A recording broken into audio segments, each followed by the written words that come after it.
4:51 na po ng umaga. Good morning, Rina. Good morning. Yan, walang pasok ang mga estudyante sa Metro Manila. Kagabi lang nag-announce, diba, transport strike. Dahil sa strike dahil tinututulan ng mga jeepney drivers and operators yung pag-face out ng mga lumang jeep. Ang totoo niya, talagang ano yan matagal ng issue yan, di ba? Matagal na rin nabibinbin niya. Pero ang tanong niyan lagi, ano ba talaga ang mas mahalaga? Yung seguridad ng mga pasahero o yung talagang kabuhayan naman? Pero tinitingnan nila, bakit? Meron bang alternative na ibibigay ang pamahalaan? Oo. Bibigyan ba nila ng puhunan? Diba? Yes. Diba? Yung mga loan daw sa para makabili ng panibagong mga jeep na electronic jeep yata yun, yung mga kuryente na. Sinasabi niya kaya kasi tulad yung yung bus na aksidente sa Tanay Rizal, di ba luma na talaga yon? Yes, Although 2004 na nakarehistro. Iba ata yung registro, yes. Pero kung galing sa ibang bansa yon, converted yon, tapos pagdating dito, aayusin pa sa Subic yon. Sa mga kung saan man ibinabang port yon, di ba? Tapos ang talagang mas matagal pa yon kaysa sa nirehistro dito sa Pilipinas. Kasi matatagal na yun sa ibang bansa. Kasi sa ibang bansa, mga 10 taon, 5 taon, wala na yan I-junk na yan sa kanila, di ba? So dapat yung 2004, i-add pa doon yung years na yes, kung kailan talaga na manufacture yun. Yes, dapat yun ang rehistro noon. Yes, paano yung mga jeep dito, di ba? Mga lumang makina yan, binili, tapos ginawan lang, inassemble lang yung body niyan. Dapat alam mo, June, pantay. Pag i-apply nila sa mga jeep niyan, dapat i-apply din nila sa mga kotse, yung mga private cars naman. Hindi, depende kasi sa pag-usapan naman dyan, mas well-maintained kasi ang private. Kasi ano yan kasi ang pinag-usapan dito, pasahero, yung mga mass transport kasi sinasabi nila. Ay mas maraming involved na pasahero. Siyempre, mas maraming buhay ang nakasalalay sa kamay ng isang driver, di ba? Tama. Kaya abangan po natin yan. Develop it dyan. Magandang umaga po. Araw na po ng Lunes, 27 ng Pebrero 2017. Sa ngalan po ni Kuya Daniel Rason. Ako po si Jun Suriao. At ako naman si Rina Villamor Camara. Narito na po ang mga humahataw na balita. Paggunita sa ika-31 anibersaryo ng EDSA People Power Revolution, mapayapa sa kabila ng iba't ibang kilos protesta. Ilang transport groups mahigpit na tinutulan ang pag-phase out sa mga lumang jeep. Malawakang tigil pasada isasagawa sa iba't ibang panig ng bansa ngayong araw. Klase sa elementary at high school sa buong Metro Manila, sinuspinde ng Malacanang dahil sa transport strike. Klase ng ilang universidad, kinansila rin. Dating NBI Deputy Director at Bureau of Corrections Chief na si Rafael Rago sumuko na rin sa NBI kaugnay ng kinakaharap na drug case. At munting pangarap na pangkabuhayan showcase ng isang senior citizen sa Makati City, ipinagkaloob ng UNTV katuwang ang ilang partner in public service. Bago po ang detalye ng ating mga balita, alamin muna natin ang mga pangyayari sa mga nakalipas na araw sa ating Weekend News Rewind.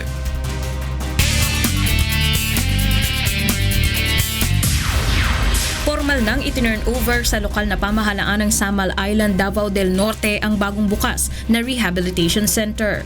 Pinangunahan ni Pangulong Rodrigo Duterte ang turnover ceremony sa rehab facility na ipinagkaloob ng Federation of Filipino-Chinese Chamber of Commerce and Industry. Ito ang kauna-unahang gusali na naitayo sa 15 ipinangako ng grupo. Sinimulang itayo ang pasilidad na nagkakahalaga ng 500,000 pesos noong November 2015 at natapos noong Nobyembre ng nakaraang taon. Mula nang maupo sa pwesto si Pangulong Duterte, halos 200 ng drug dependents na Samaleños ang naitatalang sumuko sa mga otoridad at nangakong magbabagong buhay. Ang community-based drug rehabilitation facility ay matatagpuan sa Sitio Maag, Island Garden City of Samal. Natuklasan ng Land Transportation Franchising and Regulatory Board na masyado ng luma ang bus na naaksidente sa Tanay Rizal 1 linggo na ang nakalilipas. Ayon sa LTFRB, halos 30 taon na ang naturang bus na pag-aari ng Panda Coach Tours and Travel Incorporated dahil ito ay ginawa noon pang 1988. Taliwas ito sa 2004 model na nakasaad sa rehistro nito. Ayon kay LTFRB Chairman Martin Delgra, ang sobrang kalumaan ng bus ang isa sa mga dahilan kung bakit nangyari ang trahedya na ikinasawi ng 15 sakay nito. Kasunod nito, iginiit ni Delgra ang pagsasailalim sa modernization sa lahat ng pampublikong sasakyan. Binigyan ng retirement honor ng Calabarzon Police si Police Chief Superintendent Balfrey Tabian sa Camp Vicente Lim sa Laguna noong Biyernes ng hapon. Si Tabian ay dating kaklase ni PNP Chief Ronald Bato de la Rosa na kapwa kabilang sa PMA Sinagtala Class of 1986. It is time for me to take a bow, but to those who will remain in the service, it is still show time and the show must go on. Thank you for the memories. Matapos nito ay agad na isinunod ang turnover ceremony kung saan pinalitan si Tabian ni Police Chief Superintendent Mau Aplasca na dating hepe ng PNP Aviation Security Group. As your regional director, I would like all of us to vigorously pursue the commitment of our President and our Chief PNP to bring peace and security in our communities. Mahigpit ang ipinatutupad na seguridad ng Philippine National Police sa Custodial Center kung saan nakadetain si Senator Laila De Lima dahil sa kasong may kinalaman sa illegal drug trade sa New Bilibid Prison. Paalala ng PNP sa mga bibisita sa senadora, may oras lamang ang dalaw para sa pamilya at kaibigan. Kailangan din munang humingi ng clearance mula kay PNP Chief Ronald de la Rosa kung dadalaw doon ang mga kilalang personalidad. Ito ay dahil tanging ang abogado lamang umano ni De Lima ang maaaring pumunta anumang oras. Tiniyak naman ng PNP na hindi sila magkukulang ng mga tauhan na magbabantay sa loob at labas ng custodial center. We will make sure that she's safe and secure while in our custody. Balita naman sa labas ng bansa, 4 ang nasawi sa pag-atake ng mga militante sa South Kashmir. Ayon sa inisyal na ulat, galing ang Army at Police Party sa isang bayan sa Shopian District ng Tambangan ang mga ito. 4 na iba pang pulis ang sugatan sa halos 1 oras na palitan ng putok ng magkabilang panig. 3 sundalo at 1 sibilyan naman ang nasawi sa insidente. Ayon sa mga anak ng biktima, matapos ang putukan ay pinuntahan nila ang kanilang ina na natutulog sa kwarto nito sa itaas ng bahay nang maganap ang insidente. Dito na nila nakitang wala itong buhay dahil sa tinamong pinsala. Bumiyahe na patungong North Sea oil fields sa United Kingdom ang pinakamalaking semi-submersible vessel ng China. Lula ng Xinguanghua cargo vessel ang floating platform para sa oil production, storage at unloading. Ang naturang platform na Hope No. 6 ay hugis cylinder at kayang umikot sa lahat ng direksyon upang maiwasan ang pagkasira sanhi ng malalakas na alon. Ang oil and gas offshore processing plant ay ginawa sa loob ng 4 na taon. May bigat itong aabot sa 31,000 tonelada at may taas na 56 na metro o katumbas ng 18 palapag. Inaasahang darating ito sa North Sea oil field sa Hunyo kung saan ito mananatili sa loob ng 2 dekada. Sa detalye ng mga balita tulad ng mga naunang ipinahayag ng Malacanang, naging simple lamang ang paggunita sa ika-31 anibersaryo ng EDSA People Power Revolution ngayong taon. Narito ang hataw na balita ni Leslie Longboan. Ikukumpara sa mga nakalipas na taon, mas simple ang naging paggunita noong Sabado sa ika-31 anibersaryo ng EDSA People Power Revolution. Nagkaroon lamang ng isang maiksing programa at pag-aalay ng bulaklak sa People Power Monument sa EDSA na pinangunahan ni na Armed Forces of the Philippines Chief of Staff General Eduardo Año at dating Executive Secretary Eduardo Ermita. Hindi na rin nagkaroon ng pagsasadula ng salubungan o ang makasaysayang pagtatagpo ng Philippine Constabulary at Armed Forces of the Philippines na nagbigay daan sa EDSA People Power Revolution noong 1986. However simple or however lavish, the important thing being to remind our people, especially the younger generations, why there was EDSA 1, why there was EDSA 2, and what they must recall in order to preserve our way of life under a democratic form of government. Itong pagdiriwang ng EDSA ay ginagawa natin taon-taon bilang paggunita sa isang mapayapang revolusyon na nagbigay ng demokrasya sa atin. So sana ito rin ang maging inspirasyon sa buong Pilipinas para magkaroon na tayo ng isang permanenteng kapayapaan para sa mga Pilipino. Hindi naman nakadalo si Pangulong Rodrigo Duterte sa naturang pagtitipon. Una nang didepensahan ng Malacanang ang simpleng selebrasyon ng 1986 Revolution na nagbigay daan upang matapos ang 2 dekadang panunukulan ni dating Pangulong Ferdinand Marcos. many things are happening this year. I mean, we have the ASEAN event, and that is keeping everybody busy, including so many other programs that this government is trying to do. Was there enough preparation time? Maybe there was not enough preparation time because we are all preoccupied, no? Giit ng organizers, mas mahalagang maipakita na ang diwa ng EDSA ay ang pagbabagong maidudulot sa bansa at pagpapanatili ng tunay na demokrasya. Leslie Longbowen, UNTV News and Rescue, Philippines. Iba't ibang grupo ang nagsagawa ng kilos protesta noong Sabado kasabay ng anibersaryo ng EDSA People Power Revolution. Narito ang hatol na balita ni Marge na Pelayo.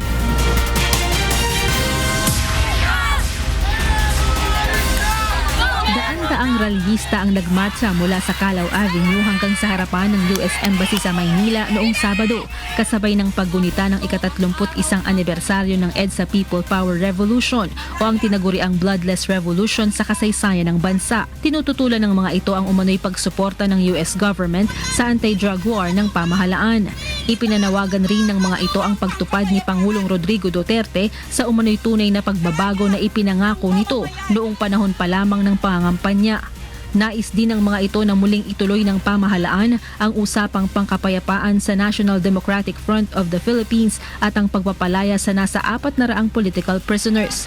Ngunit ang sanay mapayapang kilos protesta ay nauwi sa kaguluhan at gumamit pa ng water cannon ang mga anti-riot police nang magpilit ang mga rallyista na makalapit sa embahada.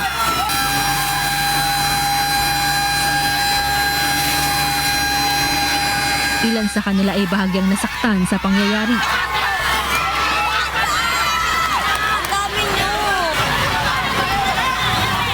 Hindi wasto ang gawain ng kapulisan sa pagsupil sa mamamayan, lalo't-lalo na sa pagpapahayag at yung paniningil doon sa pagsasalaula ng dayuhang bansa sa lahat ng mamamayang Pilipino at sa likas na yaman. It's important that the current government realize that these things have been done before and have not succeeded. So it is better for this government to deal directly with the problems of the people rather than do another wave of fascist repression that is similar to the past Marcos dictatorship.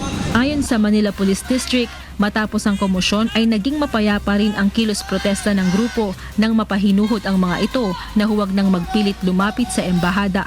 Pagkatapos ay dumiretso na ang mga ito sa People Power Monument sa EDSA kung saan nagsasagawa rin ng kilos protesta ang iba pang grupo. Marge Pelayo, UNTV News and Rescue, Philippines. Kung merong nagsagawa ng mga kilos protesta kontra sa mga kampanya ng pamahalaan, pro-Duterte rally at karavan naman sa Metro Manila, mga lalawigan at maging sa labas ng bansa ang naging pantapat ng mga taga-suporta ni Pangulong Rodrigo Duterte. Narito ang hataw na balita ni Mirasol Abogadi. Muling nagtipon sa Luneta noong Sabado ang mga grupong sumuporta sa presidential campaign ni Pangulong Rodrigo Duterte nitong nakalipas na taon. Layo nilang ipakita ang patuloy na pagsuporta sa kampanya ng Pangulo laban sa iligal na droga, katiwalian at kahirapan. Ayon sa tagapagsalita ng Mayor Rodrigo Roa Duterte National Executive Coordinating Committee, may mga pagkakataong napapansin nila na pinanghihinaan din ng loob ang Pangulo. We are urging the President na wag manamlay, kinakailangan ituloy ang laban sa illegal na droga. Tinatawagan din natin si General Bato de la Rosa, kagaya ng ginawa na nagkaroon ng suspension ng operation sa mga anti-illegal drugs. We are urging him to also pursue the same with probably heightened intensity. Dahil yun ang kinakailangan natin para magkaroon ng katahimikan. Bukod sa pagpapakita ng kanilang patuloy na suporta, nais umano nilang ipadama sa Pangulo na naghihintay sila sa katuparan ng mga ipinangako nito. Tinatayang aabot ng hanggang 200,000 ang nakiisa sa pagtitipon sa Luneta kasabay ng mismong araw ng paggunita ng ika-31 anibersaryo ng EDSA People Power Revolution. Siya naman ang pinaglaban natin, yung panunumbalik ng kalayaan at demokrasya, di ba? At tayo naman dito sa Luneta, ang pinaglalaban natin ang pagpapatuloy ng kalayaan at demokrasya. And we have to make sure that freedom is preserved. We have to make sure that democracy is strengthened. And it should not be lessened as we go on. Bukod sa Metro Manila, mayroon ding isinagawang mga pro-Duterte caravan sa ilang probinsya at maging sa labas ng bansa. Sa Bacolod City, nasa 500 taga-suporta ng Pangulo ang nakiisa sa caravan, kabilang na ang ilang mga alkalde at opisyal ng Negros Occidental. Nagtipon-tipon naman ang ilang overseas Filipino workers sa harap ng monumento ni Dr. Jose Rizal sa Calle Islas Filipinas sa Madrid, Spain upang ipahayag ang kanilang pagsuporta sa ilang priority measure ni Pangulong Duterte gaya ng death penalty reimposition bill at pagpapalit ng federal government sa kasalukuyang democratic form of government. Kasi kami bilang OFW, kahit malayo kami sa aming pamilya, sila pa rin ang aming iniisip. Kaya kami hindi nagdadalawang isip na nandito, nakikipaglaban kahit malayo sa Pilipinas dahil umiiral pa rin sa amin ang aming pagmamahal sa aming bayan. Mirasol Abugadil, UNTV News and Rescue, Philippines. Kasabay din ang anibersaryo ng EDSA People Powers na naging susi ng pagbabalik ng demokrasya at kalayaan ng mga Pilipino. Isang freedom rally naman sa Davao City ang nilahukan ng humigit kumulang sa 10,000 taga-suporta ni Pangulong Rodrigo Duterte. Narito ang hataw na balita ni Victor Cosare. Bukod sa Quirino Grandstand, nagtipon-tipon din sa Rizal Park sa Davao City ang libo-libong mga taga-suporta ni Pangulong Rodrigo Duterte. Ayon sa rally organizers, aabot sa 10,000 tao ang nakiisa sa pagtitipon na pinamagatang Defend Our Freedom Against Corruption, Crime and Drugs. Ang iba galing pa sa Surigao, Cagayan de Oro, Lanao, Cotabato at Zamboanga. Mahigit sa 350 pulis ang itinalagang magbantay sa seguridad sa pagtitipon, katuwang ang 300 sundalo mula sa Task Force Davao at mahigit 1,000 civilian volunteers. Isa sa sinusuportahan ng mga lumahok sa Freedom Rally ay ang pagkakaroon ng isang federal form of government. Isa ang federalismo sa ikinakampanya ni Pangulong Rodrigo Duterte. Kaya dito tayo, naghahanap tayo ng isang bunga na haon sa atin mula sa kahirapan na maangkin ang tunay na pagbabago at walang iba na magdulot dito kung hindi palitan ang sistema ng gobyerno from unitary system to federal system. Gate ng grupo, malaki ang maitutulong ng federal system upang mapaunlad ang mahihirap na lugar sa bansa. Dako ang pakinabang sa mo federal system na convert sa unitary. Like for example sa national budget. Sa national budget, 80% ang national share, 20% lang ang sa local share. But sa federal system, 30% lang ang yatag sa national, 70% na ang sa local level. Kana ang naghatag encouragement nako sa pag-support sa federalism. Subalit umaasa ang Federal Movement of the Philippines na maipatutupad na ang federal system bago ang taong 2020. Dahil kung hindi, posibleng maging mahirap na ang pagpapasa rito lalo't malapit na ang susunod na presidential elections kung saan meron ding kani-kanyang interes ang iba't ibang politiko. Victor Cosare, UNTV News and Rescue, Davao City. Mariin naman pinabulaan ng Department of Social Welfare and Development o DSWD ang napaulat na pagpilit ng kagawaran sa mga benepisyaryo ng Pantawid Pamilyang Pilipino Program o 4Ps na makiisa sa mga pro-Duterte rally noong Sabado. Sa isang Twitter message ng DSWD Secretary Judy Tagiwalo, sinabi nito na ibinilin mismo ni Pangulong Rodrigo Duterte na hindi dapat magamit ang mga programa ng pamahalaan para sa pagsusulong ng kahit anong political agenda.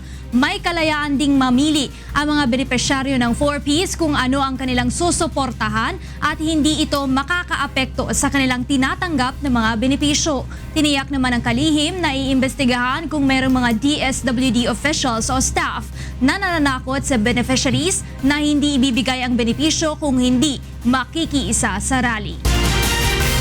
Sa iba pang balita, panibagong malawakang tigil pasada ang isasagawa ngayong araw ng ilang transport group. Ito ay bilang pagtutol sa planong jeepney phase-out at modernization program ng pamahalaan. Kabilang sa mga lugar na inaasang maapektuhan nito ay ang mga jeep na biyahe pa sa buong Metro Manila, mga kalapit probinsya gaya ng Rizal, Bulacan, Laguna at Cavite. Gayon din ang ilang bahagi sa Visayas at Mindanao Region.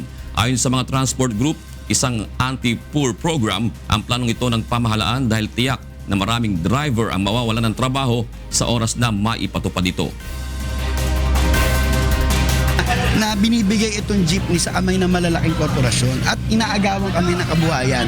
Yung mga maliliit na operator, pangangad nilang kumita ng malaking komisyon dito sa bentahan ng mga bagong unit at naghahangad sila na maging bahagi nito mga fleet management. Samantala, ayon sa abiso ng Department of Transportation, suspindido ang implementasyon ng number coding scheme sa mga pampublikong sasakyan ngayong araw, kaugnay ng isasagawang tigil pasada. Sinuspindi ng Malacanang ang pasok ng mga elementary high school at senior high school students sa mga pribado at pampublikong paaralan sa buong Metro Manila ngayong araw. Kaugnay ito ng isasagawang tigil pasada ng ilang transport groups sa iba't ibang bahagi ng bansa. Samantala, ilang local government units ang nagdeklara na rin ng class suspension sa mga probinsyang maapektuhan ng tigil pasada. Kanselado ang klase sa lahat ng antas sa Iloilo City. Preschool to high school naman sa Daraga, Albay, Legazpi City at Talisay City, Cebu. Mula preschool at public elementary schools naman ang class suspension sa Mandawi City sa Cebu at gayon din sa lahat ng pampublikong paaralan sa Bacolod City. Bukod sa mababa at mataas na paaralan, ilang universidad din sa Metro Manila at ilang lalawigan ang nagdeklara ng class suspension ngayong araw. Kabilang dito ang La Verdad Christian College sa Caloocan, Adamson University, University of the Philippines, Manila, Philippine Women's University, Manila at Quezon City, Lyceum of the Philippines, University, Manila, Colegio de San Juan de Letran, Manila, De La Salle, Makati, BGC at Taft, De La Salle College of St. Benilde, San Beda College at St. Paul University, Manila. Gayon din ang Don Bosco Technical Institute, Makati at Mandaluyong, Far Eastern University, Makati at Manila, University of Santo Tomas, University of the East, Manila and Caloocan, pamantasan ng lungsod ng Valenzuela, Technological Institute of the Philippines, Manila and Quezon City. Habang sa lalawigan naman, wala ring pasok ang mga estudyante sa Aquinas University of Legazpi sa Albay at ang Bicol University. Samantala, narito naman ang mga balita sa labas ng bansa na ihahatid sa atin ni Monica Veralio. Hi Mon, good Monday morning. Hi Rina, good morning. Here are the news from different parts of the globe. Malaysia's health ministry says it will submit the autopsy report of King Jong-nam to police for further investigation within the coming week. Malaysia's health minister says autopsy findings are consistent with police reports showing North Korean leader Kim Jong-un's estranged half-brother was killed by VX nerve agent. It is classified by the United Nations as a weapon of mass destruction. The minister adds the only challenge faced by the investigators is to ascertain the identity of the victim, which ideally is involve the next of kin to do a DNA profiling. Authorities say no next of kin has come forward so far. A fierce blaze at a hotel in southeastern China killed 10 people on Saturday. The fire broke out at the hotel in the inland city of Nanchang, the capital of China's Jiangxi province. The blaze trapped people inside, including workers who were carrying out renovations on the building. One person had been injured jumping from a second-floor window to escape. Initial probes suggested the cause of the fire were tools used to cut construction materials. 7 people had been detained by police while investigations continued. Meanwhile, a man drove into a crowd standing by a bakery in the southwestern German town of Heidelberg on Saturday, killing 1 and injuring 2 people. Police said a 73-year-old German man died in hospital after being seriously injured. The 2 other people who were injured received hospital treatment but were later discharged. According to the police, the suspect is now in a hospital in Heidelberg, having been shot by police while being arrested, leaving him seriously injured. Authorities said there were no indications that it was a terrorist attack. And those are the news from around the world this morning. Back to Irina. Thank you, Monica, for that global news. Samantala, ready na tayo sa Radyo La Verdad 1350 sa huntahan with Attorney G at Jose Castigador Jr. Yes. Castigador Jr. Siyempre, Mr. Jun Soriao. Iba yung dating pag Jose Castigador Iba. Jr. Iba. Parang Ibang-iba. pangmalakasan yun. Yes. Makatang-makatang. Nasa si Beth, naapektuhan na ba ng tigil pasada? Hindi na nakasakay. Hindi ko siya lalaitin ngayon, John. Bakit? Kasi may sakit si Baby Oh. Kate. Kawawa naman si Baby Kate, siyempre. Yes. Mataas Siyempre. daw, taas baba ang Ay, lagnat. Baby Kate. So, pero gagaling na yun, ngayong araw gagaling na. At doon sa ating mga mananakay, lalo-lalo na po sa mga papasok sa kanilang mga opisina, sa kanilang mga pinagtatrabuhan, medyo gumising na po kayo na maaga ngayon pa lamang, sapagkat sigurado Kuya Jun at saka Rina, wala namang mga sasakyan, mahihirapan sila. Yes. Di ba? At siyempre doon sa mga bata naman, na may mga pasok, yung pong paki-verify nyo mabuti, yung mga sinasabi natin dito sa UNTV sa balita, ano mga eskwelahan ang walang pasok. At George, mukhang tulad ng school ng anak ko, kagabi pa lang nag-tweet na. Yes. Official. Marami yung mga nag-tweet na Yung ganyan. kagandahan ngayon dahil may social media eh. Because of technology. Tita Rina, kwento mo sa amin yung nakapagpigil hininga daw na laro kagabi. Napanood mo ba? Hinebra. Yung Hinebra game. Hindi ko Apo. napanood yung Hinebra game. Yung TV Cup pa lang. Loyal sa TV Cup, sa Sunday pa yun. Pag yung Sunday TV pa Cup, yun. sige. At saka tinitest lang kita kung saan kayo. Sa PBA ka ba? O Sa Sunday pa yon ang Sa UNTV Cup. Cup. Abangan niyo po yan. Hindi Sa na dagang naka-updated ng napakainit ang dalawang mga ano yan ha, yung mga hindi pa nagcha-champion. Nako, tingnan natin kung sino pa talaga papalari sa kanila. Yeah. Ayan, maraming salamat sa inyong dalawa. Narito mga dapat abangan sa ikalawang paghataw ng mga balita. Na-aksidenteng pedicab driver sa Bacolod City tinulungan ng UNTV News and Rescue Team. Dating NBA Deputy Director at Bureau of Customs Chief na si Rafael Ragos sumuko na rin kaugnay ng kinakaharap na drug case. Pilipinang nasa death row sa Indonesia dahil sa drug smuggling na si Mary Jane Veloso. Pinayagan na ng korte na tumistigo laban sa kanyang recruiters. Umunoy pagpatay ng Abu Sayyaf sa bihag nitong German national, bineberipika pa ng Armed Forces of the Philippines. At munting pangarap na pangkabuhayan showcase ng isang senior citizen sa Makati City, ipinagkaloob ng UNTV Katuwang ang ilang partner in public service. Tinulungan ng UNTV News and Rescue Team ang pedicab driver na nabangga sa Bacolod City noong Sabado. Narito ang hataw na balita ni Elaine Moreno. Bukol sa paa at gasgas, iba't ibang bahagi ng katawan ang tinamo ng isang pedicab driver matapos mabanggaan ng motorsiklo sa Burgos Extension, Barangay Estefania, Bacolod City pasado alas 10 noong Sabado ng gabi. Kinilala ang biktima na si Nestor Garaganaw, 41 anyos, na agad tinulungan ng UNTV News and Rescue Team. Kwento nito, pauwi na sana siya nang biglang mabangga ng rumaragasang motorsiklo. Aminado naman si Mang Nestor na wala siyang signal light at madilim din ang kalsada, kung kaya hindi agad siya napansin ng motorcycle driver. Samantala, matapos lapatan ng Pangunang Lunas, ay dinala na ito ng grupo sa Corazon Locsin Montalibano Memorial Regional Hospital para sa iba pang kakailanganing atensyong medikal. Elaine Moreno, UNTV News and Rescue, Bacolod City. Nakatakdang ipresenta ngayong araw sa Muntinlupa Regional Trial Court si dating National Bureau of Investigation Deputy Director at dating Bureau of Corrections OIC Rafael Ragos matapos itong sumuko sa NBI kahapon. Huwebes nang maglabas ng arrest warrant si Judge Juanita Guerrero ng Muntinlupa RTC Branch 204 laban kay Ragos na kapwa-akusado ni Senator Laila de Lima sa kasong drug trafficking.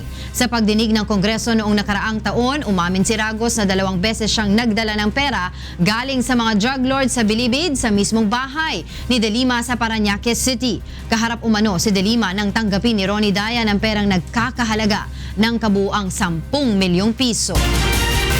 Kinukumpirma pa ng Armed Forces of the Philippines ang ulat na pinatay na ng bandidong Abu Sayyaf Group ang bihag nitong German national na si Jürgen Kanter. Ayon sa nilabas na pahayag ni Presidential Advisor on the Peace Process, Secretary Jesus Doresa, nakatanggap siya ng ulat na pinatay ang bihag kahapon ng hapon sa Sulu.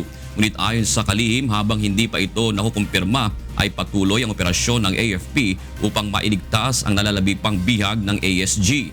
Natandaang nagbigay ng taning na hanggang linggo ng alas 3 ng hapon ng Abu Sayyaf upang mabayaran ang 30 million pesos na ransom para sa biktima, si Cantor.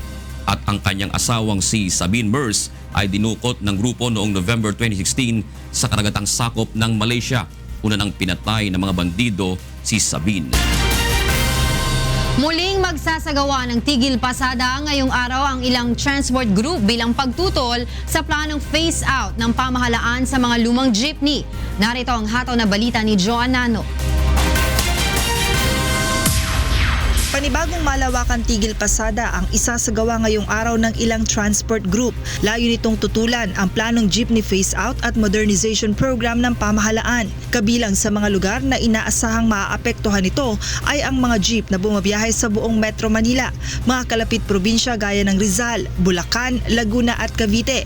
Gayon din ang ilang bahagi sa Visayas at Mindanao Region. Ayon sa mga grupo, isang anti-poor program ang gagawing ito ng pamahalaan dahil tiyak na maraming driver ang mawawala ng trabaho sa oras na maipatupad ito. Kaakibat rin nila nito ang posibleng pagtaas ng pamasahe kapag naging moderno na ang mga pampasaherong jeep. Na binibigay itong jeepney sa kamay ng malalaking korporasyon at inaagawang kami ng kabuhayan yung mga maliliit na operator, pangangad nilang kumita ng malaking komisyon dito sa bentahan ng mga bagong unit at naghahangad sila na maging bahagi nito mga fleet management. Bukod sa tigil pasada, magkakaroon din ng transport strike ang Piston at Stop and Go Coalition. Alas 11 ng umaga ay magtitipon-tipon ang mga ito sa Quezon City Memorial Circle bago magmarcha patungong Menjola. February 6 nang unang isagawa ng grupong Stop and Go ang transport strike kung saan naparalisa ang biyahe sa ilang mga lugar sa Metro Manila. Una nang nagbabala ang Land Transportation Franchising and Regulatory Board na sususpindihin o kakanselahin ng ahensya ang prangkisa ng lahat ng mga driver na lalahok sa tigil pasada. Samantala, ayon sa abiso ng Department of Transportation, suspendido ang implementasyon ng number coding schemes sa mga pampublikong sasakyan ngayong araw kaugnay ng isasagawang tigil pasada. Joan Nano, UNTV News and Rescue, Quezon City. Sinuspinde ng Malacanang ang pasok ng mga elementary, high school at senior high school students sa mga pribado at pampublikong paaralan sa buong Metro Manila ngayong araw.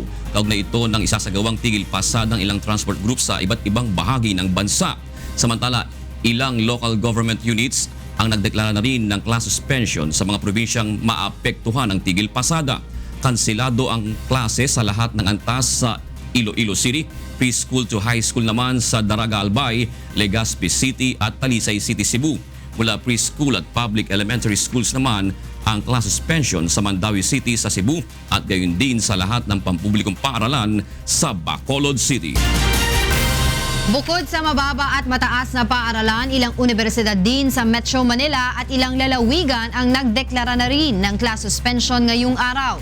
Kabilang dito ang La Verdad Christian College sa Caloocan, Adamson University, University of the Philippines Manila, Philippine Women's University Manila and Quezon City Campus, Lyceum of the Philippines, University Manila, Colegio de San Juan de Letran Manila, De La Salle Makati, BGC at Taft, De La Salle College of St. Benilde, San Beda College at St. Paul University Manila. Gayon din ang Don Bosco Technical Institute, Makati at Mandaluyong, Far Eastern University, Makati and Manila, University of Santo Tomas, University of the East Manila and Caloocan, pamantasan ng lungsod ng Valenzuela, Technological Institute of the Philippines, Manila and Quezon City. Habang sa lalawigan naman, wala ring pasok ang mga estudyante sa Aquinas University of Legazpi at sa Albay at ang Bicol University. Pinayagan na ng Santo Domingo Nueva Ecija Regional Trial Court Branch 88 si Mary Jane Veloso na makatestigo sa kasong illegal recruitment at human trafficking laban sa kanyang mga recruiter na sina Maria Cristina Serio at Julius Lacalinao. Itinakda ni Presiding Judge Anarica Castillo Reyes sa April 27 ang deposition o pagkuha ng testimonya ni Mary Jane sa kulungan sa Yogyakarta, Indonesia. Sasagutan ni Mary Jane ang mga tanong na babasahin sa kanya ng konsul ng Pilipinas sa harap ni Judge Castillo Reyes, mga abogado mula sa NUPL at mga prosecutor ng DOJ. Nahatulan ng bitay dahil sa kasong drug trafficking si Veloso, ngunit ipinagpaliban ng Indonesia ang pagpapatupad sa kanyang sintensya habang nililitis ang kaso laban sa kanyang mga recruiter. Ilang illegal drug operation na ang namomonitor ng Philippine National Police nitong nakalipas na linggo. Ayon sa PNP, isang dahilan sa pagbabalik lansangan ng mga drug dealer ay ang pagkakasuspinde sa operasyon ng pulisya kontra illegal na droga. Narito ang hatol na balita ni Leslie Longbowen. Hindi na tayo pwede mag-operate sa anti-drug. No more anti-drug operation. We have to focus our efforts towards internal cleansing. And by that time, na ma-cleanse natin ang PNP, the President will determine that and he will instruct us to go back to our war on drugs. But right now, no more drug operations. Let us keep off drugs and focus on internal cleansing. That is why, starting today, I have dissolved the anti-illegal drugs group. All anti-drug units from the national to the police station level. Bago matapos ang buwan ng Enero, sinuspindi ni Pangulong Rodrigo Duterte ang lahat ng anti-illegal drug operation ng Philippine National Police. Ito ay matapos masangkot ang ilang tauhan ng pulisya sa pagdukot at pagpatay sa Korean businessman na si Ji Ik-ju sa loob mismo ng headquarters ng PNP. Ngunit ilang linggo pa lamang mula nang ipatigil ang war on drugs ng PNP, nagbalik na naman ang ilang drug dependents sa kani-kanilang operasyon. Ayon kay Quezon City Police District Director Guillermo Eliazar, batay sa kanilang monitoring, balik lansangan na naman ang mga drug pusher at user na nagbebenta at bumibili ng illegal na droga tulad ng shabu. Ang indication, actually reports from the barangays, we're receiving reports na talagang nagbabalikan yung paggamit ng droga, pati rin yung bentahan kasi alam nila na we are prevented now for engaging in the planned police operation. Ayon sa Philippine Drug Enforcement Agency o PDEA, ang shabu o drug methamphetamine ang karaniwang ginagamit ng mga Pinoy na drug dependent. Aminado naman ang isang drug user na sa kabila ng epekto sa kanilang operasyon ng anti-drug campaign ng Duterte administration, nakalulusot pa rin ang ilan sa kanila. Impact daw ba yung war on drugs? Meron naman. Kaya lang, meron. Siyempre may takot, siyempre patayin yan eh. Kung saan, lumalim yung pag-iingat namin. Siyempre, yung dating pwedeng mag-aslaw na galaw mo, ngayon, magiging lalagyan mo ng pag-iingat. Siyempre, kung saan, lalaliman lang yung galaw sa yung todo ingat. Sinuspindi man ang PNP Anti-Illegal Drugs Operation, tiniyak naman ng PIDEA na mas paiigtingin ito ang operasyon kontra droga sa pakikipagtulungan ng militar. Ayon kay PIDEA Director General for Administration Jesus Fajardo, nananatiling epektibo ang kampanya ng kasalukuyang administrasyon laban sa ipinagbabawal na gamot. Katunayan ay tumaas ang halaga ng shabu nitong mga nakalipas na buwan batay sa kanilang investigasyon. Dati is 3.5 yung per gram. But yung pag is 7,000 na per So, ibig sabihin, ang indicator is kumukunti yung supply natin. And then doon sa demand reduction, tama yung sabi ni Sir Oli na it is a holistic approach. Kasi sabi ko, kahit na nagbawas tayo ng supply, kung nandun pa rin, hindi naman tayo nakapagbabawas ng demand o yung mga users. Muli namang nanawagan ang PIDEA sa publiko, partikular na sa mga barangay officials, na agad i-report sa ahensya ang mga impormasyong may kinalaman sa anumang illegal drug operation sa kanilang lugar. Leslie Longbowen, UNTV News and Rescue, Philippines. Formal nang idineklara ni Pangulong Rodrigo Duterte ang ika-25 ng Enero bilang SAF 44 Day of National Remembrance ng PNP Special Action Force members. Nasawi ang SAF-44 noong January 25, 2015 habang ginaganap ang kanilang tungkulin na pagdakip sa isang international terrorist sa Mamasapano, Maguindanao. Sa bisa ng Proclamation No. 164 na pinirmahan ni Pangulong Rodrigo Duterte noong February 21, hinihikayat ang sambayan ng Pilipino na alalahanin hindi lang ang kagitingan ng mga SAF-44 kundi ang sakripisyo ng bawat tauhan ng unipermadong hanay ng pamahalaan para panatilihin ang kapayapaan at seguridad sa bansa.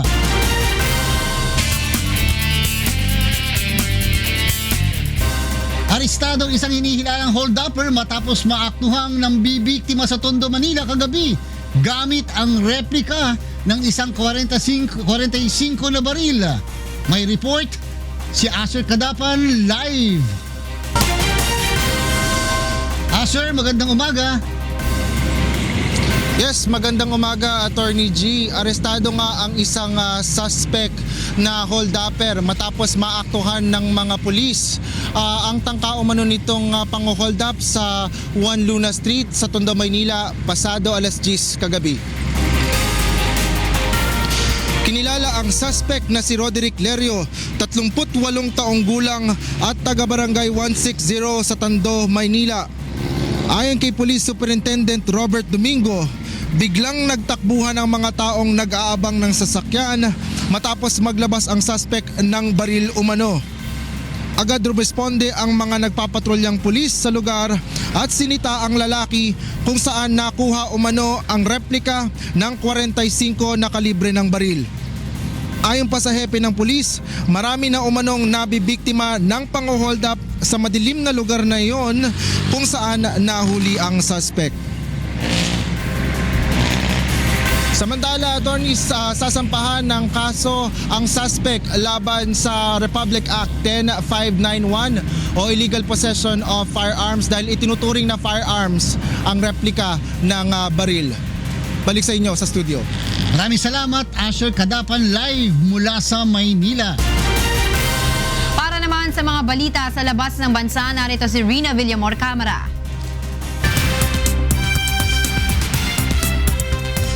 Rina, go ahead. Thank you, Angela. Here are the latest news from different parts of the world. Malaysian authorities have declared Kuala Lumpur International Airport free of toxic substances after sweeping through one of the terminals in search for toxic chemicals following Kim Jong-nam's murder. The estranged half-brother of North Korean leader Kim Jong-un was killed on February 13 at the airport by VX nerve agent. Expert says VX is one of the deadliest chemical weapons created by man. It is classified by the United Nations as a weapon of mass destruction. Kim Jong-nam was waiting at the departure hall when he was attacked by two women who splashed his face with the liquid. He died en route to the hospital. Meanwhile, the newly revitalized Nokia phone business brings back the classic 3310 phone at the World Mobile Congress in Barcelona. Finnish network equipment maker Nokia, which has licensed its phone and tablet franchise to HMD, announced a widely anticipated version of its classic 3310 talk and text phone with bigger screens. Here is a statement from HMD President Florian Siech. Really is from the heart. We've had so many consumer asking for bringing back some of the Nokia icons, and the 3310 certainly is one of them, and we had. The company will also re-enter the global smartphone market with 4 new models. Nokia was the dominant maker of mobile phones in the pre-smartphone era. In other news, US-born giant panda Bao Bao, who goes through a month-long quarantine in Chengdu City of southwest China's Sichuan province, adapts to her new habitat. Bao Bao has started to eat some local bamboos and Chinese-style bread. Breeder says the panda needs some time to learn Sichuan dialect so she can better communicate with her keepers. Bao Bao, which means precious or treasure in Chinese, was born at the National Zoo in Washington, D.C. to panda parents on a loan from China. Under an agreement between China and the U.S., such panda cubs must be returned to China before they are 4 years old. And those are the latest news from around the world at this hour. Back to you, Angela. Thank you, Rina. Parang gusto ko yung 3310. Naalala ko yung high school days. Oo. Saya. High school ka ba nun? Oo. Ikaw, college na. Ganyan na. Relax ka lang dyan. Relax, Okay. Para po sa mga karagdagang balita, bumisita lamang sa aming website na untwweb.com. Ito mo na. Agad kang kinarmakan. Tagal eh. At abangan sa ikatlong paghataw ng mga balita. Tinatayang 6 na milyong pisong halaga ng hinihinalang shabu na kumpiska ng PIDEA sa isang ginang sa Taguig City. Sindikato sa loob ng New Bilibid Prison, itinuturing na nasa likod ng transaksyon sa iligal na droga. 13 drug suspects na tumakas sa PIDEA Jail sa Camp Olivas kahapon tinutugis na ng mga otoridad.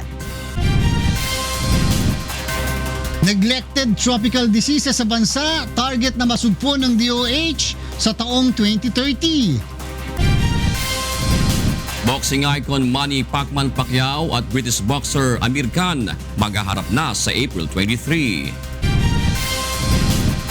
At munting pangarap na pangkabuhayan showcase ng isang senior citizen sa Makati City ipinagkaloob ng UNTV katuwang ilang partner in public service.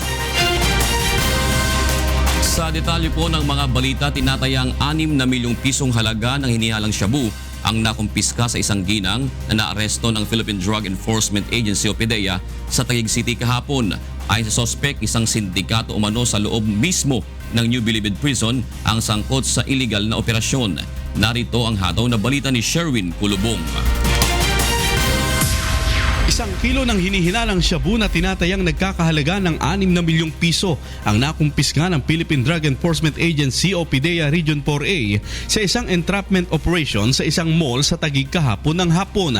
Arestado ang suspect na kinilalang si Gladys Ortega, 43 anyos. Si Gladys ay sinasabing ginamit na drug courier ng isang sindikato na kinabibilangan ng mga inchik na nakapiit sa loob ng New Bilibid Prison sa Muntinlupa City. Meron tayong insider na alpha asset ginamit natin para makakonect dito sa sindikato sa loob. Tapos nung nakuha natin yung tiwala, kami na mismo yung nag-set ng transaction. Nag-agree, magpa-deliver kami ng 1 kilong shabu. Ayon sa suspect, isang nagngangalang Marieta ang may kontak umano sa mga sindikato na nasa loob ng NBP. Ito ang di umano'y kumontak sa kanya upang ihatid ang droga kapalit ng 2,000 piso. Kailangan ko rin sir po ang pera eh. Kano po offer sa inyo? 2,000 lang po. Sinisisi po ako. Yung mga sinisisi ako ng anak ko. Sabi ko, naandyan na yan eh. Siyempre kailangan ko rin harapin. Aminado naman ang PIDEA na mula ng buwagi ng Anti-Illegal Drug Group ng Philippine National Police ay nagsimula na naman ang pagkalat ng illegal drugs sa mga lansangan. Ayon sa ahensya, sinasamantala ng mga illegal drug syndicate ang kanilang kakulangan sa mga tauhan upang makapag-operate. Allegedly, ito yung mga Chinese syndicates na nag-ooperate sa loob ng Bilibid. May nakakalusot na naman. So, gaya po na sabi, Nag-uumpisa. Medyo tinetake advantage nila yung kakulangan ng PIDEA sa tao. So ngayon nagsisimula na naman sila mag-distribute gamit yung mga courier na ito. At kasunod ng pangyayari, inaasahang masihigpitan pa ng mga otoridad sa NBP ang seguridad na ipinatutupad sa mga preso at maging sa mga bisitang pumapasok sa bilangguan. Samantala, muli na namang nanawagan ng ahensya sa publiko na makipagtulungan sa kanila sa pamamagitan ng pagbibigay ng impormasyon kung may nalalaman silang transaksyon o operasyon ng illegal drugs sa kanilang lugar. Sherwin Kulubong, UNTV News and Rescue, Camp Vicente Lim, Laguna. Plano ng Department of Health o DOH na masugpo ang neglected tropical diseases sa bansa pagsapit ng taong 2030. Naniniwala ang kagawaran na magagawa ito sa pamamagitan ng pakikipagtulungan ng iba't ibang sektor ng pamahalaan. Narito ang hataw na balita ni Gladys Tuabi. Kabilang sa mga tinututukan ngayon ng Health Department ay ang mga kaso ng neglected tropical diseases sa bansa. Ayon sa World Health Organization, ang NTDs ay iba't ibang uri ng communicable diseases na laganap sa tropical at subtropical countries.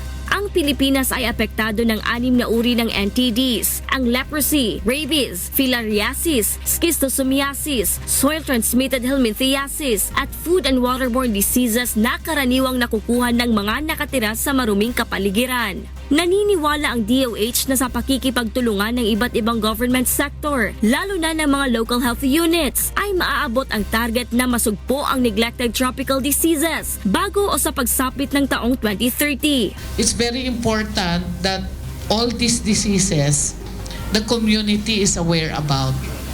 So, kailangan yung mga IEC materials, mga posters, mga leaflets and pamphlets. And then when people recognize the illnesses, they refer to the appropriate facility or they take active steps in finding out how to treat the disease.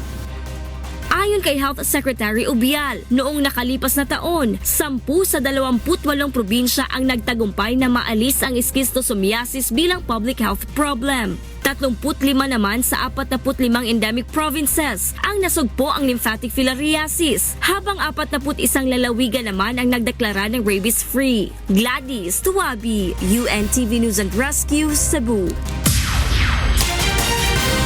Alamin naman natin ang iba pang balita sa iba't ibang panig ng bansa mula sa Davao City. Ihatid po sa atin ni Victor Cosare ang ating mga balitang From D. Maayong buntag, Victor. Maayong buntag, June. Maayong buntag kang Kuya Daniel. Ani ang detalye sa atong mga balitang From D. Gibantayan karon pag-ayo sa lokal nga panggamhanan sa probinsya sa Quezon ang kampanya batok sa illegal nga droga bisan gipaundang usa ang war on drugs sa Philippine National Police. Tumong sa maong lakang nga malimpyo ang probinsya sa illegal nga droga. Si Chapit Cablayda sa balita. Sisikapin ng Quezon Provincial Government na maging drug-free ang buong lalawigan sa malapit na hinaharap. Nito lamang nakalipas na linggo, idiniklara ng Philippine Drug Enforcement Agency o PDEA Region 4 na drug-cleared municipality ang bayan ng Pitogo. Ibig sabihin, walang drug pusher o user, walang sabu laboratory at walang marijuana at sabu plantation sa lugar. Pinabati ko ang Pitogo, being drug-free sa Pitogo. This is the combined effort of your leadership para may counting. Sana yung ating Ang bayan ng Pitogo ang magsisilbing modelo ng iba pang mga karatig lugar sa lalawigan upang mapaigting pa ang kampanya kontra iligal na droga. Tayo po isa na tutukan po ng local government unit sa pamumuno po ng ating mga mayor and din sa suporta po ng sangguniang bayan at ang kapulisan po. Sa kabila ng suspensyon ng Oplan Tukhang ng Philippine National Police, katuwang naman ng ahensya ng PDEA ang Anti-Illegal Drugs Campaign. Layo ng kampanya na maging ang mga maliliit na barangay ay malinis sa operasyon ng ipinagbabawal na gamot. Pero ang ginagawa namin in every barangay, by sectors ang ginagawa or by sitio, by purok. Ang lalawigan ng Quezon ay binubuo ng mahigit 1,200 barangay.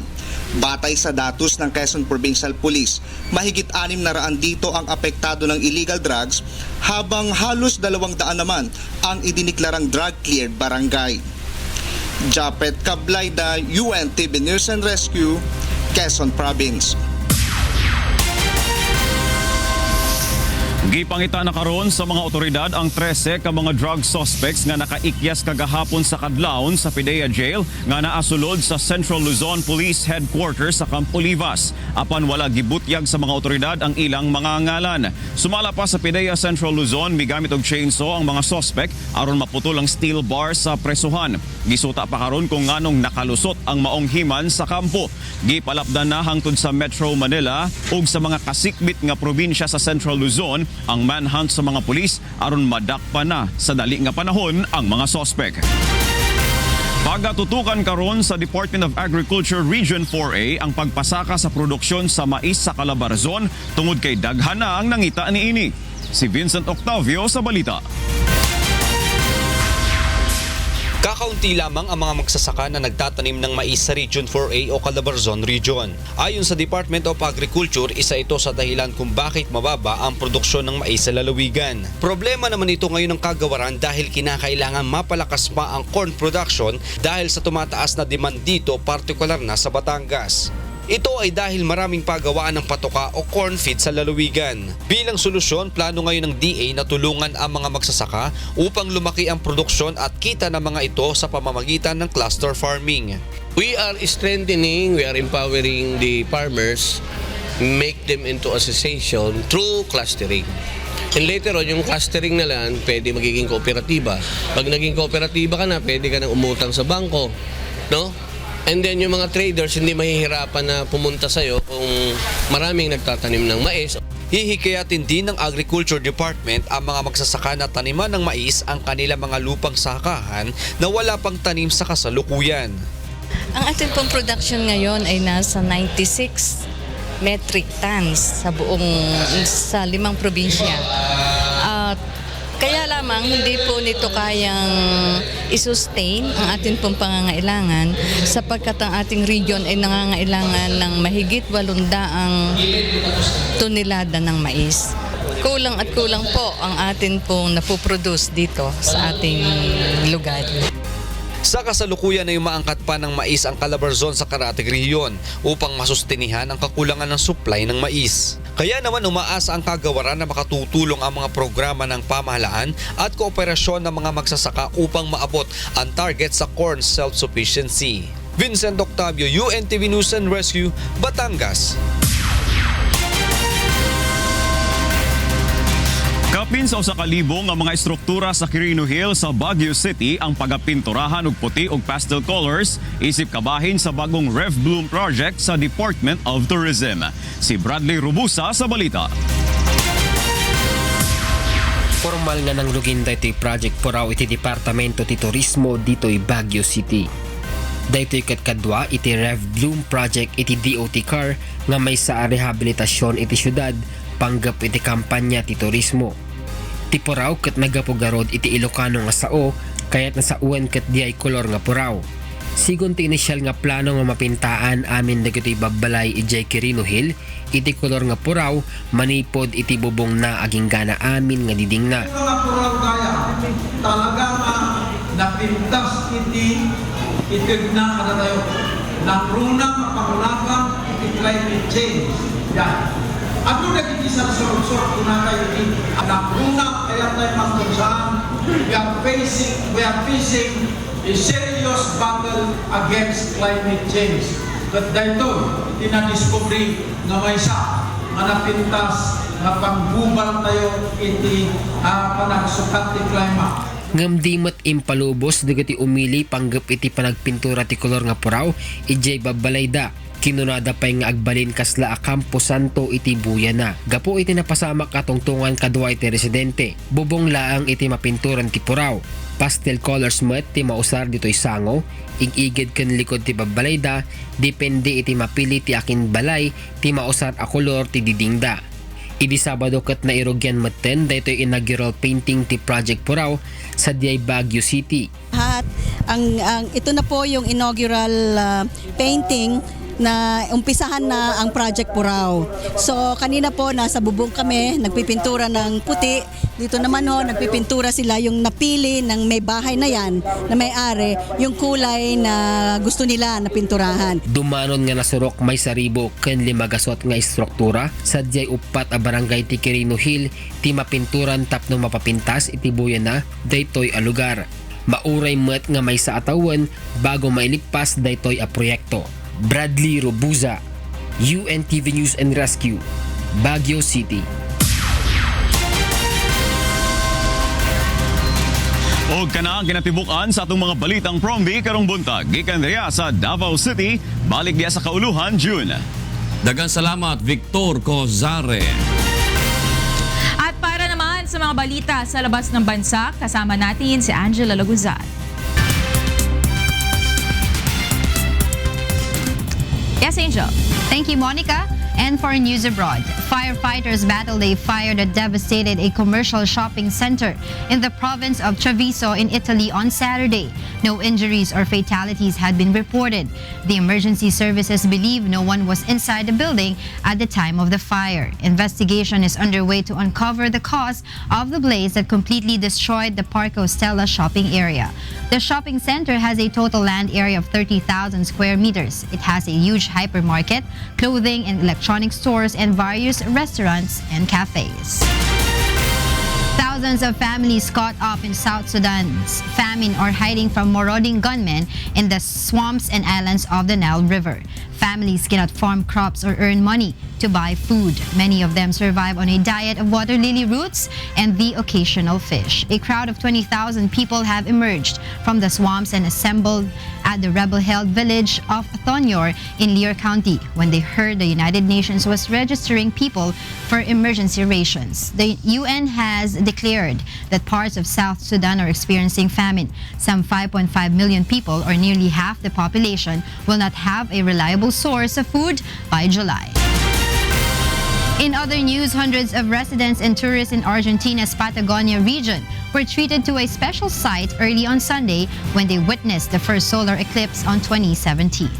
The phenomenon is known as a ring of fire eclipse. In this kind of eclipse, moon is smaller than the sun, so a ring of light is visible when the moon passes over the sun. The ring of fire could be seen for almost an hour. Observers don sunglasses with special filters, heeding experts' warnings that viewers should not look directly at the eclipse without eye protection. Sunday's eclipse was visible only in parts of southern hemisphere. And those are the news abroad. Back to you, Monica. Thank you, Angela. Ramdam na ng ilang commuter sa Caloocan City ang epekto ng tigil pasada ng ilang transport group ngayong araw. Alamin natin ang detalye mula kay Joan Nano, live. Kumusta ang sitwasyon dyan, Joan?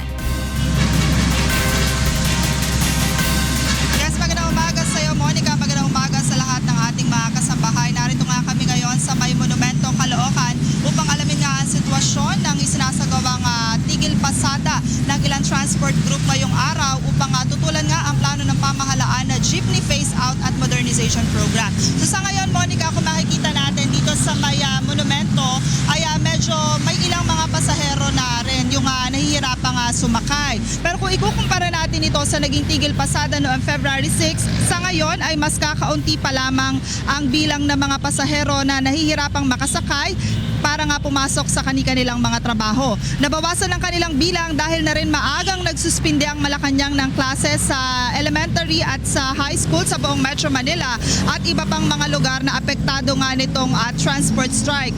Ayon nga sa Pangulo ng Grupong Piston na si George San Mateo, tinatayang aabot sa 80% ng kanilang mga driver at operator dito pa lamang yan sa Metro Manila ang hindi nga babiyahe ngayong araw habang nasa 70,000 jeepney units naman ang magmumula sa Stop and Go Coalition. Pero dahil dalawang transport group lamang, Monica, ang kasali nga dito sa nationwide tigil pasada, kung makikita natin, meron pa rin namang mga jeep ang bumabiyahe ngayon. Ito yung mga mula sa grupo ng Pasang Mazda, Fedjodap, Akto at iba pang mga transport group.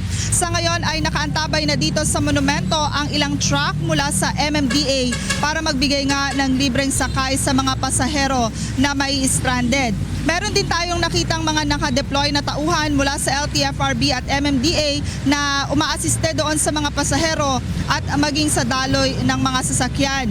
Bukod nga dito sa tigil pasada, mamayang alas 11 ng umaga ay magtitipon-tipon itong mga tsuper at operator ng Piston at Stop and Go dyan sa may Quezon City Circle at sabay-sabay na magmamarcha papuntang Menjola kung saan dyan nga sila nakatakdang magsagawa ng ilang programa mamaya.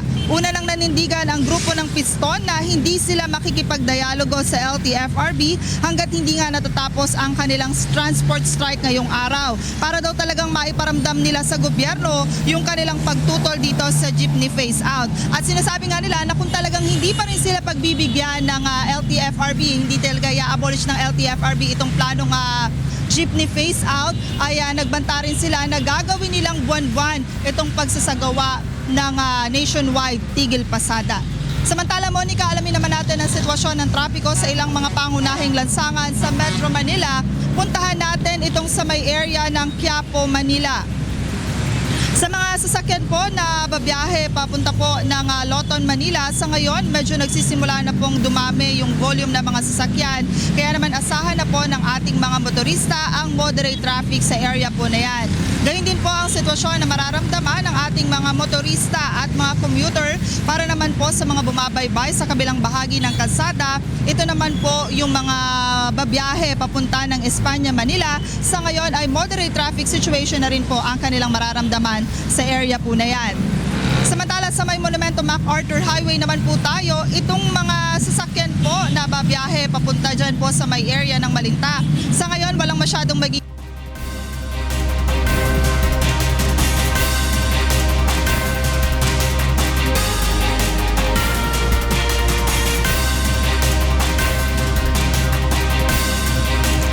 Maraming salamat, John Nano, para sa ulat na yan.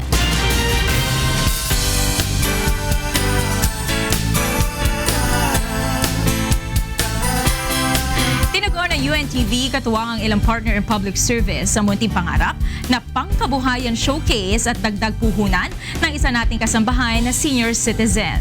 Narito ang hataw na balita ni Leslie Rombowen. 16 na taong nagtrabaho bilang security guard si Mang Ernesto Ferrer, 71 anyos at mula sa Barangay Guadalupe Nuevo, Makati City. Taong 2000 nang mawala siya sa serbisyo at hanggang ngayon ay wala rin siyang trabaho. Ayon kay Tatay Erning, malaking tulong sa kanya ang natatanggap na 1,200 pisong pensyon kada buwan. At bagaman matanda na, nais pa rin ito na magamit ang natitirang lakas upang makatulong sa kanyang pamilya. Awat tulong ng Panginoon po, wala na, magmula po nung maoperan yung aking mata, hindi naman po ako nagkakaroon ng mabibigat na karamdaman po.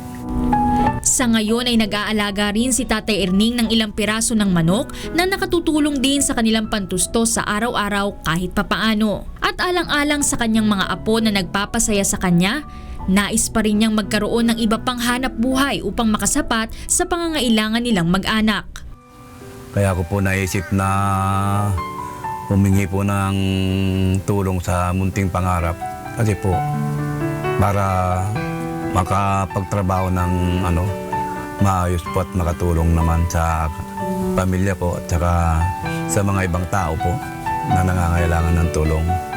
Pagka halimbawa po na nakapagtrabaho ng konti, baka po matulungan ko rin po yung mga apo kong nag-aaral na maliliit. Hindi naman siya binigo ng Munting Pangarap program ng UNTV sa pangunguna ni Kuya Daniel Razon at tinugon ang kanyang hiling na puhunan upang makapaglako ng panindang gulay at iba pa.